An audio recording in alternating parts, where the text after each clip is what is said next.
O senhor já declarou que, se eleito, vai descumprir decisões do Supremo Tribunal Federal que o senhor considera ilegais. Um presidente da República, assim como qualquer cidadão, se discordar de uma decisão, pode recorrer exatamente à justiça. Então, eu pergunto ao senhor o seguinte: se, como presidente, o senhor passar a decidir o que é que o senhor vai respeitar da justiça, o que é que o senhor vai ignorar, descumprir, não aceitar, quem é que determinaria os limites do senhor? A lei. César Tralli, há uma decisão do STF que diz o seguinte: decisão ilegal não se cumpre. É uma decisão do STF, inclusive. Não estou nem falando da própria Constituição. César, recentemente, o Alexandre de Moraes, numa decisão que eu atribuo como violou uma cláusula pétrea da Constituição, quebrando o sigilo de fonte de jornalistas lá no Maranhão. Ele fez isso agora. Jornalistas do Brasil inteiro protestaram, porque não existe democracia sem sigilo de fonte.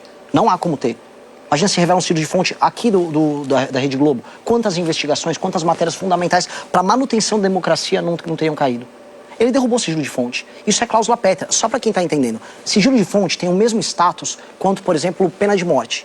Então, na mesma linha, o Alexandre de Moraes podia, por decreto, ali da cabeça dele, mandar, por favor, se execute fulano de tal por descumprimento de uma regra.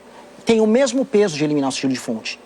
Não se deveria, por parte das autoridades, cumprir uma decisão grotesca que breca e que quebra basicamente um princípio constitucional basilar. Não é que eu vou... eu preciso contextualizar. Não é que eu falei que vou sair desrespeitando todas as decisões do STF, que isso é absurdo. O que eu avisei num podcast, e depois eu repeti lá na Globo News, numa ótima entrevista com a Natuza, foi o seguinte: uma decisão, num caso específico, como por exemplo, eu estou fazendo uma operação para libertar a população de uma favela, aqui no Rio de Janeiro. Aí no meio dessa operação, quando a própria população está denunciando casos de violência que aconteceu contra elas, vem uma decisão monocrática do STF, absolutamente legal, dado que eu estarei cumprindo o devido processo legislativo, o devido processo legal naquela operação. E aí eles mandam... Por favor. Se eu te der esse exemplo, eu não vou conseguir. Um senador, um prefeito, César, um governador, César, eu preciso terminar. Poderiam fazer a mesma coisa? Ou isso seria uma prerrogativa só do senhor, caso eleito presidente da República? Poderiam fazer. Porque na verdade, qualquer cidadão, diante de uma decisão ilegal, ele pode não cumprir. Na verdade, ele tem um dever de não cumprir. Decisão ilegal não se cumpre.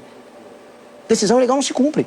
Se você vier com uma decisão ilegal que faça as pessoas correrem um risco muito grande, você não pode cumprir. Uma decisão ilegal pode acabar com a vida de uma pessoa. O exemplo que eu estava dando foi num podcast do Rodrigo Pimentel, aqui no Rio de Janeiro.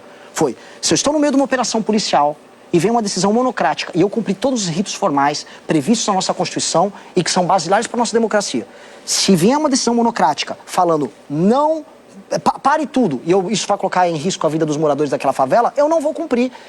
Mas não é que eu vou cumprir da minha cabeça, porque eu sou apenas eu. Eu vou ouvir a AGU, a Advocacia Geral da União, vou pedir um parecer. Olha, é uma decisão ilegal, ok, eu não vou cumprir e vou, por favor, recorrer ao STF. Só que o cumprimento disso pode eventualmente gerar perdas e morte para muitas pessoas. Eu não vou colocar a vida das pessoas em risco.